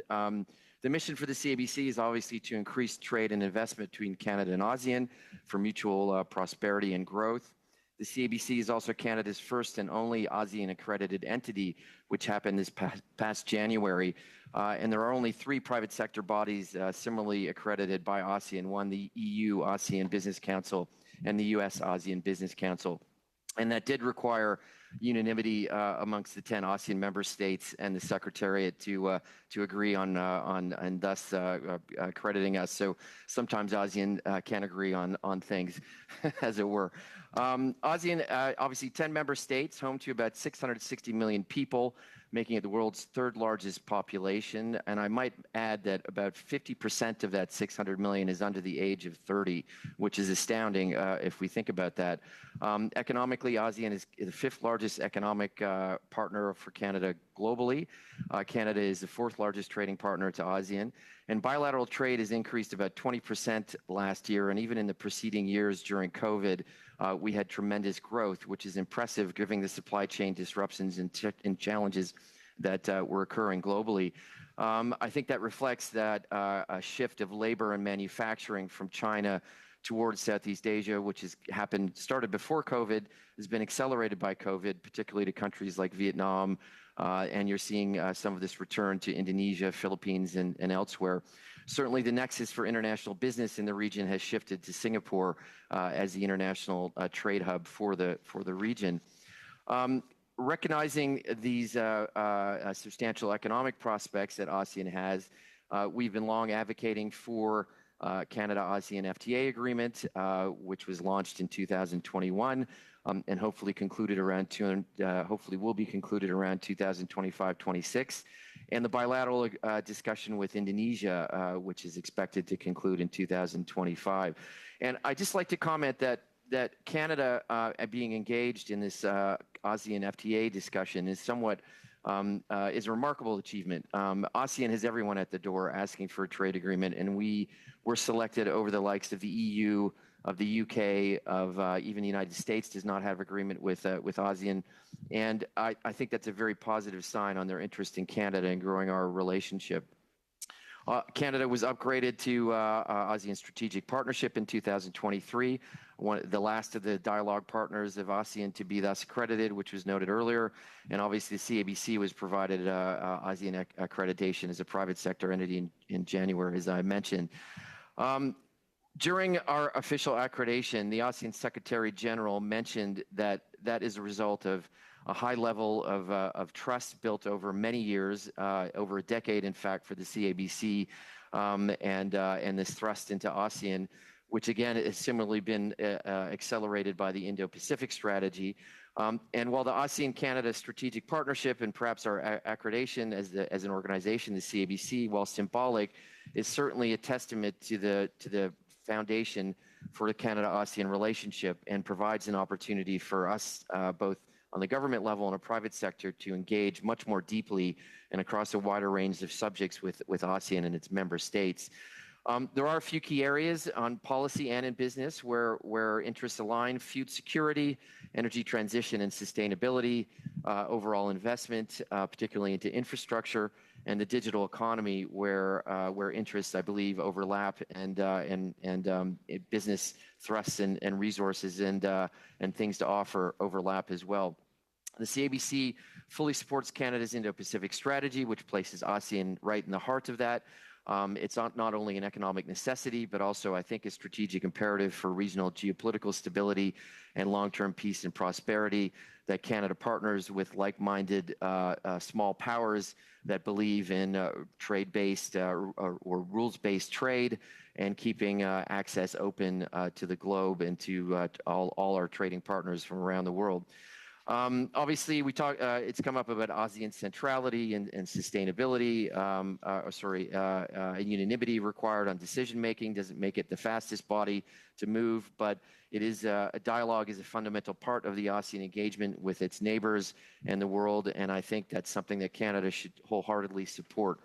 Economically, ASEAN is driving other dialogues, including RCEP, which is the world's largest free trade agreement, which access to does require having an agreement with ASEAN preceding that, and that's another incentive for why we should be pursuing and concluding our agreement with ASEAN. Okay, Mr. Farmer, I'm going to intercept you right now because, again, you've gone a wee bit over time, and we do need to take some of our remaining time for questions, which we'll get to right now. Sure. Mr. Comich, you have 6 minutes, sir.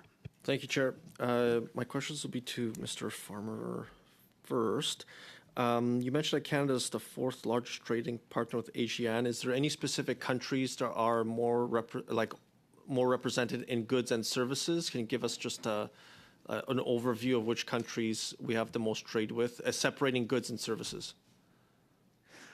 Sure. So I would say Thailand within Singapore, within ASEAN, Thailand, Indonesia, Vietnam, and Philippines are the predominant countries that we trade with, and there are different things in different areas. For example, Thailand is the auto hub for the region, so we do have a lot of parts and goods like that trading there.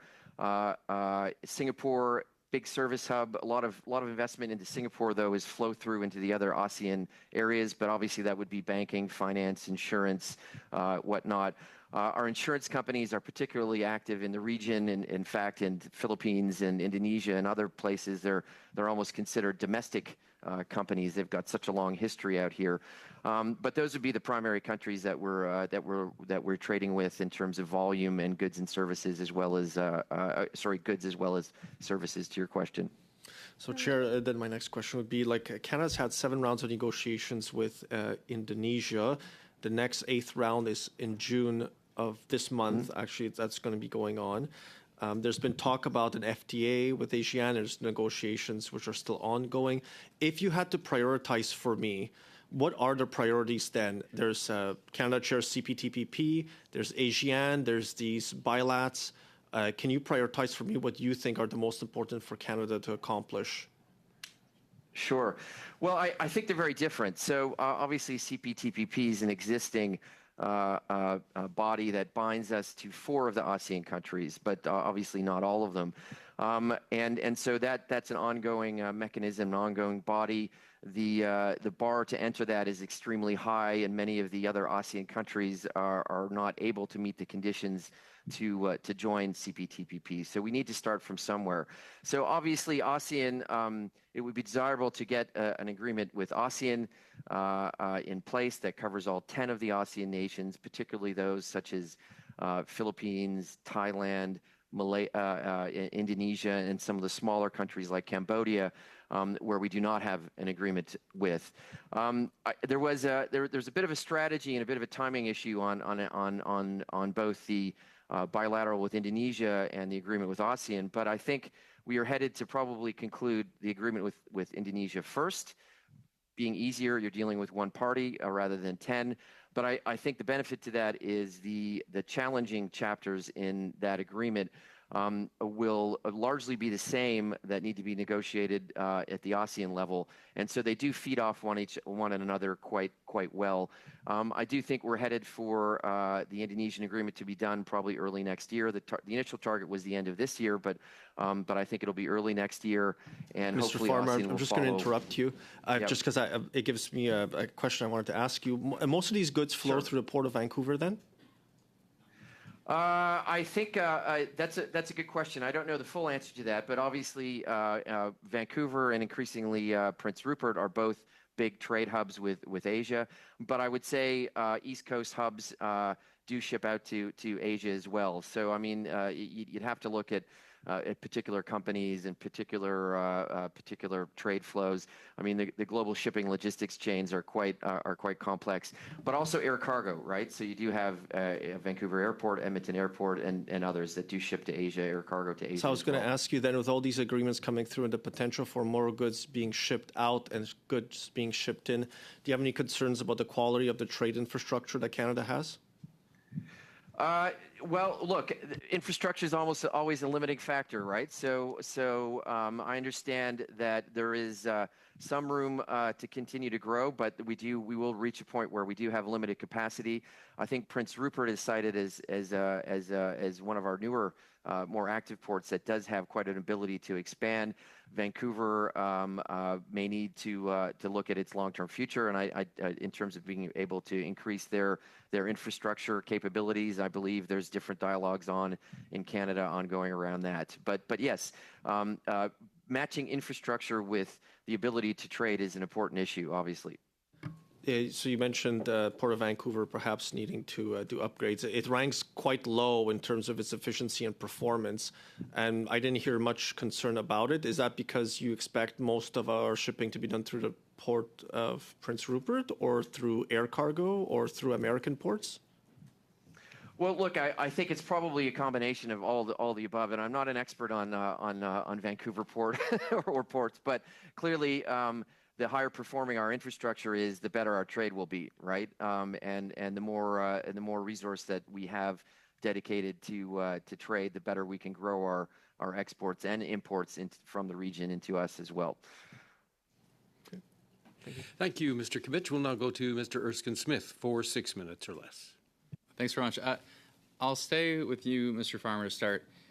We are studying the Indo-Pacific strategy, but in the context of a Canada-China committee, and I wonder, with that view and lens to it, what recommendations would you have? If you're holding the pen, which I just dropped, but if you're holding the pen for amending the Indo-Pacific strategy, what recommendations would you have for us? What amendments and changes would you want to see?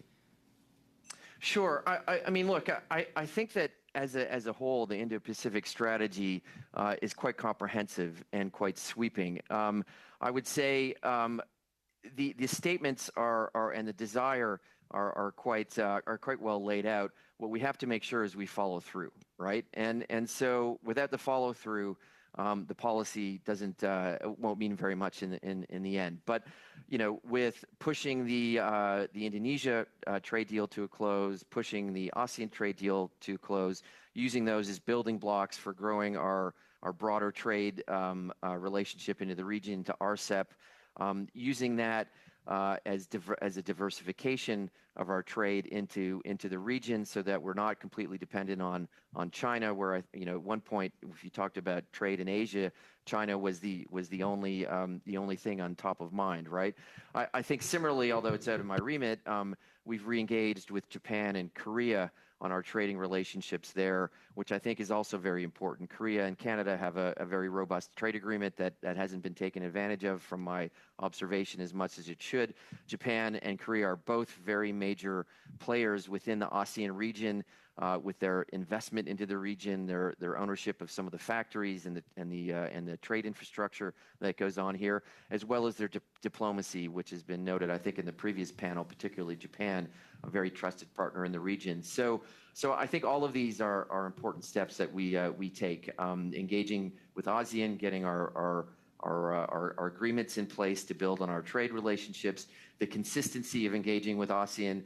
As I mentioned, it's taken us 10 years at the CABC to get to the point where we've been given such an accreditation as an organization. There's been a tremendous amount of ministerial visits, both at the trade side, but others in the last couple of years. All those touch points are very important in this part of the world. But when we launch policy, we do need to follow through, right? So I take the point. It's less about a change to the policy itself. It's more about just implementing and seeing it through. Professor Kohanta, do you have any views on any recommendations for us on how we can strengthen the Indo-Pacific strategy? Yes. So I hope the microphone is a bit clearer now. Yeah. I mean, I think the Indo-Pacific strategy is in the right direction, in the sense of both the breadth and the depth in which it is articulated. What I would say to deepen some of the points of the strategy that can be useful is in part the way in which, so beyond the substantive elements of the strategy, the way in which it is actually implemented, executed, I think really matters. So, for example, the people-to-people investment part of the strategy, I think, is a very significant element. How deep that goes in terms of establishing the right institutions, the right kind of trust, the right kind of frameworks for building Canada's relations with Southeast Asia and ASEAN is extremely crucial. So, for example, building on civil society partnerships, building on universities to build intellectual partnerships engagement, building on think tanks and research institutes in the region. These kinds of dynamics, I think, are very useful in creating the right infrastructure that, in the long run, can help to build the right kind of networks, but also indirectly build liberal values and liberal institutions without doing this in a top-down way, which would contrast, as in the earlier panel was discussed, with, for example, the more kind of forceful, robust way of the United States in terms of advancing liberal values. I appreciate that. It sounds like much of the answer, in a different way, though, is still focused on implementation. The floor is yours. Are there specific changes you want to see to the Indo-Pacific strategy, and maybe in relation to our relationship with respect to China? I'm going to bring it back to fish because all our fish come from Asia. That's the bottom line. Our farm fish, the top producers are Vietnam, Thailand, Indonesia, the Philippines, China. It's all coming from Asia, our farm fish. Our wild fish is nearly gone, and it's all being caught on these distant water fleets. So fish really matters if we want a sustainable seafood supply, but more than that, if we want just seafood. And I think we have an opportunity to do something interesting here. And as I mentioned, when I heard about this Operation North Pacific Guard, it's the first monitoring operation that I've heard of where it was around illegal fishing, but then Coast Guard and Navy were running up to these Indonesian and Filipino migrant workers in really challenging conditions and wanting to really do something. So there's a really innovative moment on this, I would argue. Thanks very much. Thank you, Mr. Erskine-Smith. Now to Monsieur Bergeron for 6 minutes. Merci, Monsieur. Thank you, Chair. Once again, I want to thank the witnesses for coming here at this late hour. I want to thank them for the clarifications. I have a question for Mr. Kuhunter concerning democracy in ASEAN countries.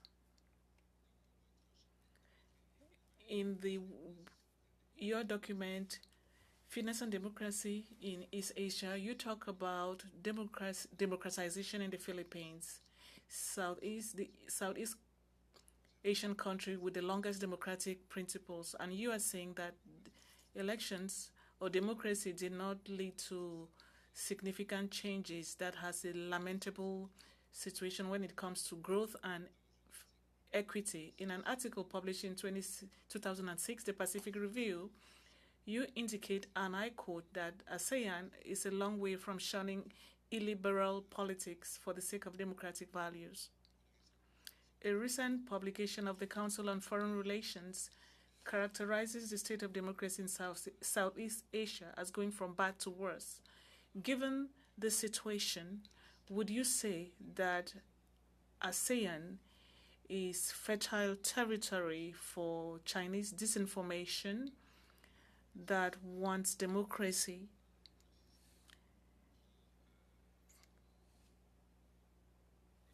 to be perceived as a system that is not up to its promises?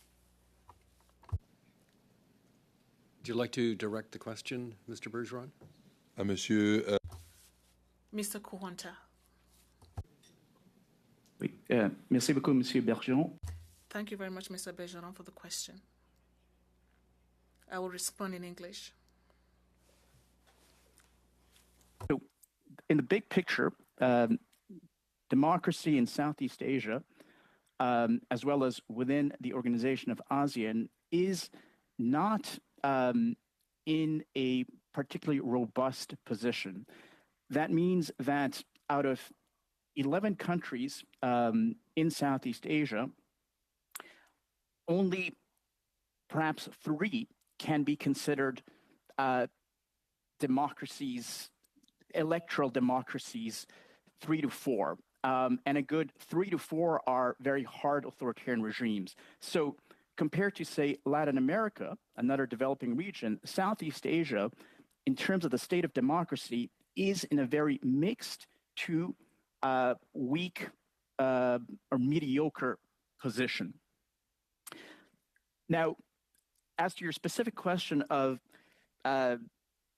Chinese or the strategy of Chinese disinformation and how it might land in the landscape of Southeast Asia, given problems of democracy in the region,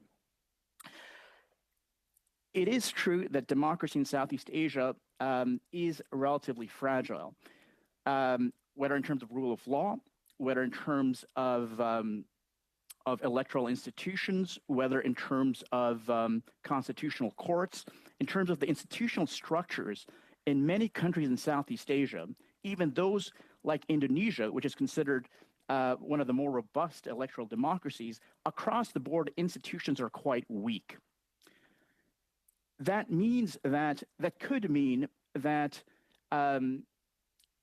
potential strategies of disinformation from outside the region or other possibilities to further undermine democracies or institutions, whether from China or any other actor, global actor, could find fertile ground.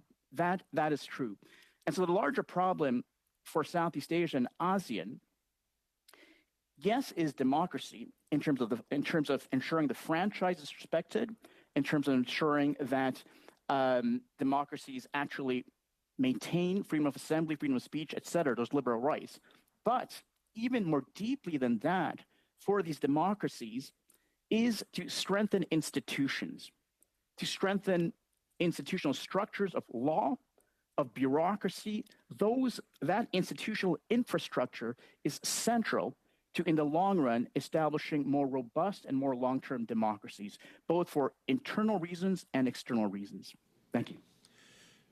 Un des constats qu'on One of the things we've observed when we look at the Indo-Pacific strategy is that Canada seems to be turning away from a long tradition of promoting democracy, promoting human rights, to the extent that there's a portion of the IPS that says that we have to initiate dialogue with countries with whom we could have agreements at the level of political systems.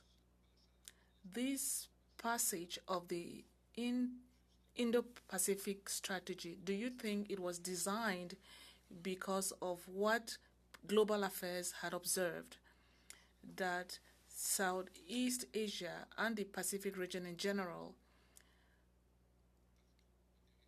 was not always a fertile territory for democracy and when it came to the protection of human rights?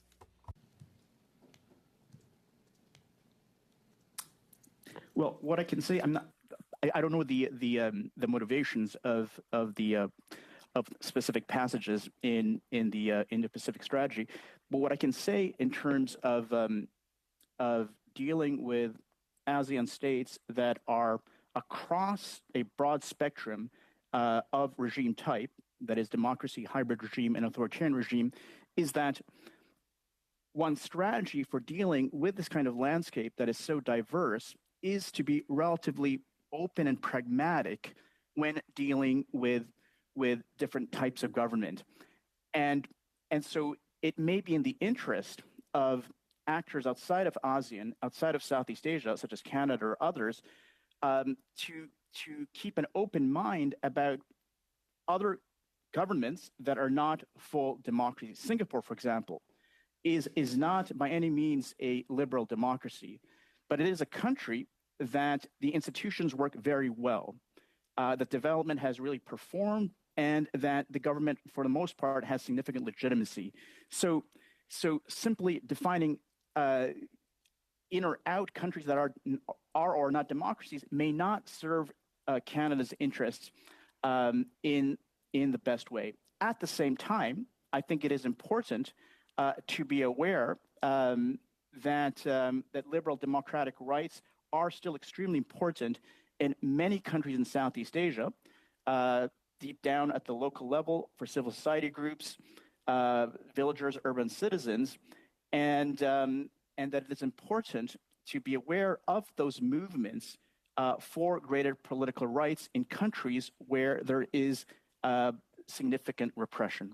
Thank you, Professor Kahunta. We'll now go to Ms. McPherson for 6 minutes. Thank you very much, and thank you for this interesting discussion. Mr. Kahunta, I would like to follow up where Mr. Bergeron just left off. It is a balance, though, isn't it, to support the building of democracy in countries that are perhaps not democracies, and how we do that with as you said, a pragmatic approach. You also spoke about people-to-people investment. You also spoke about the importance of engaging CSOs, investing with universities. I know we've got a real fantastic ambassador with ASEAN, Ambassador Syngman. I've heard really wonderful things about. But I'm wondering what other pieces you see. Like, how does Canada do that?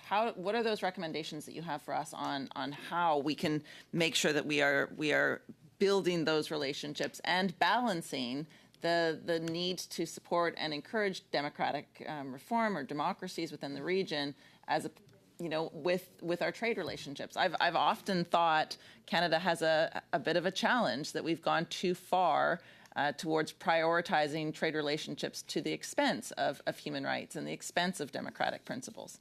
I'd love your continued thoughts on that, please. Yes, thank you very much. I think it's a complex issue, and I think also putting Canada in contrast to the United States is very useful in the way that the United States tends to promote liberal democratic rights in a very kind of excessively muscular way that tends to turn off Southeast Asians, people outside the North American hemisphere. So I think it's important to be aware of that as a contrast and where Canada can differentiate itself in tone, and tone really matter, tone and approach and process. And these things really matter if one knows the way that Southeast Asia works and the way that these bureaucrats, diplomats, and normal citizens think. So that's one thing I just want to say at the outset. More specifically, I think that that the promotion of liberal values, broadly speaking, liberal institutions, liberal norms, and at deepest sense, human rights, I think is extremely important, and I think there's a strong demand within Southeast Asia for that. It can come in direct ways, as in funding of civil society organizations that are at the forefront of liberal rights. But it can come also in very indirect ways. So, for example, I'll give a very clear example from McGill University's history, which is that CETA, when CETA was in existence, funded for decades the Indonesia project that funded lecturers from Islamic Indonesian institutes in Indonesia to come to McGill and earn MAs and PhDs, graduate degrees. And the point of that was to train the lecturers from top departments at McGill, but in the process, indirectly also suffuse these lecturers with liberal education, liberal values. These lecturers return to Indonesia. In fact, they dominate the Indonesian Islamic institutes across Indonesia. I've traveled through the Canadian Embassy, given lectures in Java and in Banda Aceh, and their deans, their faculty members there, and they have advanced in sort of indirect ways, curricular ways, things they have learned at McGill. So that approach, which can be subsumed under kind of people-to-people investment, as one example, I think is a very concrete way in which Canada historically has invested effectively in Indonesian institutes linked to a university in Canada, and the dividends in terms of promoting certain values of liberalism, et cetera, broadly construed, have actually been significant. Thank you. Mr. Chair, how much time do I have left? 2 minutes. 2 minutes. Well, I'm going to actually come back to you if I could. So you spoke about the forced labor. I really appreciated as well that you noted that as much as this is a problem, it is also a problem that we have in Canada. You know, we know that the recent report from the United Nations experts have said that our foreign workers program is sort of very high risk of modern slavery within the foreign workers program. So I appreciate that. But what I'd like to know is some of those concrete steps that we need to take to deal with this. So, you know, we did have a bill come forward, S211. I think it was wholly insufficient to meet the need that we have. We don't have the ability within our ports to check whether or not products are being imported. We have not been able to seize any imported goods. We haven't done a good job of managing that. How do we start? Who do we emulate? Who's doing a better job of this that we can learn from? Great, thanks. Yeah, so our forced labor policy doesn't have any accountability, and so I think we could reform it to have some accountability. And I think there's been good organizations in Canada that have looked at how we could have due diligence. So I think looking to the EU, Germany, Norway, they're doing great jobs. France with their vigilance law. So I think there's really good modeling, and we can learn from what's working and their mistakes as well. So that's due diligence. I think without due diligence, we won't monitor any of our supply chains. And so that's really problematic right now. And Canada's just behind on the ball on that. I think you also asked about Border Patrol. I don't understand why we haven't been able to seize anything. I know we have a policy, but it hasn't worked. But I do know in the U.S., something like 7,000 products have been seized in the last couple of years, and so there's a real stark difference. And so I think we could learn why there's teeth on that policy and why we don't. You asked a third point about... I just rifled off questions at you, and now I don't even remember them all. So there you have it. But no, I think just an indication that there are things we can learn from other countries like the United States on forced labor. Yeah, the United States and Europe. And I think I keep thinking about the Indo-Pacific strategy, and it's labor recruitment. And so what could we do to support countries in Indonesia or the Philippines to ensure that labor. People aren't paying to get a job, whether it's on a fishing boat, but also to Canada, because lots of that labor is coming in through a living caregiver or also through seafood. And I think we've been tying folks to employers, and that's a big problem in our own system. Yeah, construction as well. There's multiple different areas where that's happened. Absolutely. Thank you, Mr. Chair. Thank you, Ms. McPherson. Now, I've had some notice that people have some schedule conflicts, and so this is about the time that I had sort of planned to wrap things up. However, if anybody has a burning question that they really honestly want to, and I see you, Mr. Courig, good. A question from you, perhaps a question from Mr. Oliphant if he's inclined, then Mr. Bergeron and Ms. McPherson, and that will wrap things up. Mr. Courig. Thanks very much, and I'll just ask very generally, and Mr. Farmer, Mr. Kahunta, and is it Dr. Marshka? Agriculture and energy. I'll keep it really short. If you could comment on that, the role that Canada having significant strengths in both agribusiness, agri-manufacturing, as well as our strength in energy, rare earth minerals, and the whole spectrum of what is possible there. And I'll keep the politics out of it at this juncture, but I'm just wondering if all of you could just briefly answer about some of the opportunities that exist in the larger conversation about the the Indo-Pacific strategy. I'll try to keep it down, and maybe, Mr. Chair, you could 30 seconds per panelist would be great.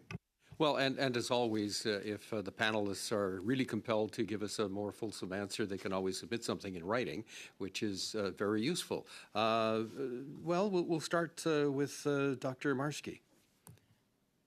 So farmed fish, it's obviously a huge part of ag, and I think we can do a lot more on linking with whether it be Vietnam or Indonesia or the Philippines, but also there's opportunities in places like Cambodia that are trying to develop their aquaculture sector. So I think that's an area. On critical minerals, I don't know if the committee considers sand, but sand is an area. Canada imports the second largest amount of sand globally, and Southeast Asia is where there is a lot of sand, and so that's another area. All right. Then perhaps Professor Kahunta, your comment. Yes, just very briefly. I'm not an expert on agriculture or energy. I'll just say that I follow political economy in Thailand quite closely, and their questions of agricultural development are extremely important on the electoral scene, and so I can see that investments there would be particularly receptive. Especially given the current government, Pheu Thai, it is planning to invest heavily in agriculture. And Mr. Farmer, I know you probably have lots and lots to say on this one, but a brief comment would be great. Sure. Look, food security and energy security are two of the most common threads that come out with our discussions with ASEAN governments and commerce, particularly since COVID and some of the events in the Ukraine and the Middle East. But in terms of energy, LNG, Canadian LNG would be of huge demand in this part of the world when we finally are able to export it as a transition fuel to decrease the dependence on coal for baseload, which is still the main primary fuel instrument in Southeast Asia. I think looking forward, Canadian nuclear technology can play a really strong role, and there's tremendous interest in that recently that's sprung up, and there's a dialogue that we're having on that with a lot of the ASEAN states. On the ag front, certainly opportunities all over the shop in terms of Canadians' agriculture technologies, in areas from aquaculture to dairy to other types of both primary and processed foods in the region. And I think investment. So obviously, our Canadian institutional investors investing into energy infrastructure, agriculture infrastructure is of high demand. And as you know, many of the Canadian pensions and other investors have offices in Southeast Asia now, primarily in Singapore, covering the region. So that's been very well received. Thank you for that. Mr. Oliphant, did you have a question to lend? Okay, thank you. All right. Monsieur Bergeron. Thank you. I have a question for Mr. Farmer. A few weeks ago, the Canadian Asian Pacific Foundation shared some observations that we received during the first panel. that has come up with a number of questions on the implementation of the IPS in relation to ASEAN. One of the questions that are raised is why would Indo-Pacific countries choose Canada, whereas there's stiff competition amongst those who want to establish relations and want to make economic commitments? In your opinion, what are Canada's strengths and weaknesses to be able to face competition in that region? Sure. No, great question. Look, I think without trying to be too verbose here, I think Canada is seen as modern as part of North America, but we don't come with the baggage that America has. We're perceived to have some influence over our neighbors in North America in terms of their behavior, and I believe that we're looked at as a trading nation. So us smaller trading nations, when we're working together, we have an impact against some of the geopolitics between our larger trading partners and geopolitical players such as China and the U.S. You have a dynamic in ASEAN where the U.S. defense arrangement, the U.S. Navy has largely kept the peace in the region and kept shipping channels free for trade, while at the same time China's become a very growing and large trading partner in the region. Now, debatable, the largest between China and the U.S. And ASEAN, Canada, much like ASEAN, we also are walking that line of being maybe culturally and from a security point of view and an economic point of view tied to the U.S., but the growing future of trade is with China and with the region, and we need to navigate that. And Singapore is a great example where Singapore hosts a U.S. naval base, yet is one of the largest foreign investors in China, has a lot of cultural ties, obviously being majority ethnic Chinese, and then works through multilateral or institutions like ASEAN and elsewhere in order to walk a line of, and I'll borrow a word, very pragmatically serving their interests. And I think we can learn a lot from that as a nation, and I think us participating in that serves our interests in diversification and security and growing trade and promoting our values in a pragmatic way. I'll repeat it, in this part of the world. Thank you. Ms. McPherson, do you have one last question? I'll be very, very quick. I just didn't get a chance to ask Mr. Farmer a question, so I thought I would ask him something.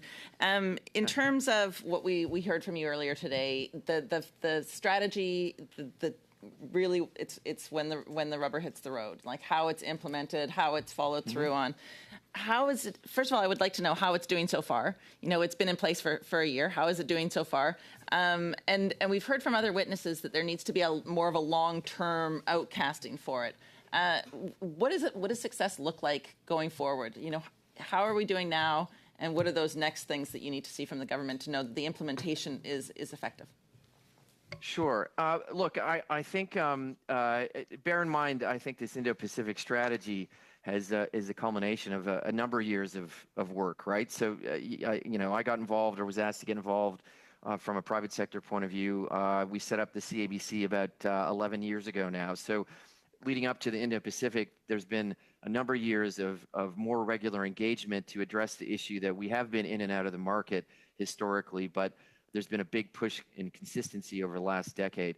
I think the trade negotiations, from what I understand with the trade negotiating team, are going pretty well. These things don't happen overnight. Sometimes it's one step forward, two steps back, or two steps forward, one step back, but they are progressing. And I think the strategy of trying to knock some of the challenging issues on the head with Indonesia, which will certainly have an effect on the overall ASEAN discussion because they are the same matters that I mentioned, most of them commercial, by the way, will help accelerate that. But once that's in place, the consistency of engagement, whether it's through academic exchanges, whether it's through diplomacy, whether it's through defense, where we're able to support that people-to-people engagement, that needs to be maintained, right? And if we have concerns in Southeast Asia over the state of democracy, I would say a lot of people in Southeast Asia have concerns of the state of democracy in North America these days.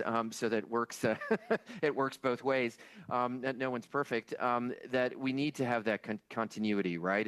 And we've taken some good steps, with the establishment of an agricultural office in Manila under Deirdre Kelly, who was ambassador to ASEAN, really incredible talent there, as well as Paul Thoppel, who's now our trade liaison in Jakarta. We took steps a few years ago when we started to have an ambassador to ASEAN, which we were lacking. And as you noted, Vicky Singmin is our ambassador there now, who's also been a big supporter and really positive working with her. So we just need to keep this momentum forward. And I think the deeper we are engaged in ASEAN with trade and on multiple levels, the more influence we do have on those things that might concern us in the region, right? Preaching from afar in this part of the world and the cultures that are here is not very effective.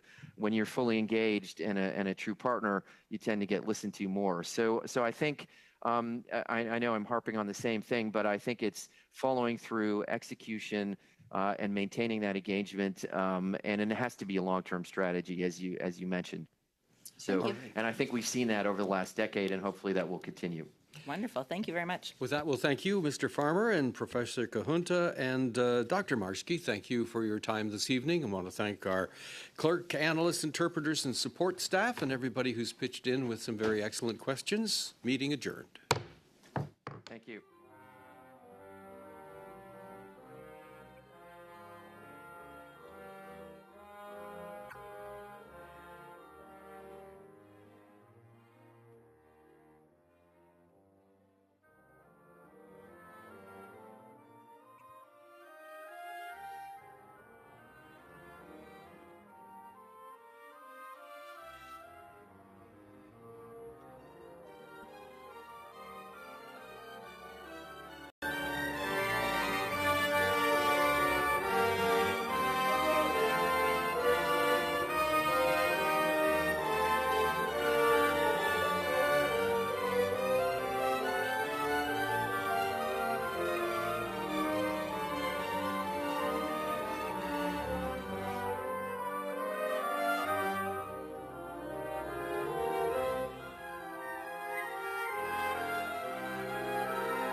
Thank you.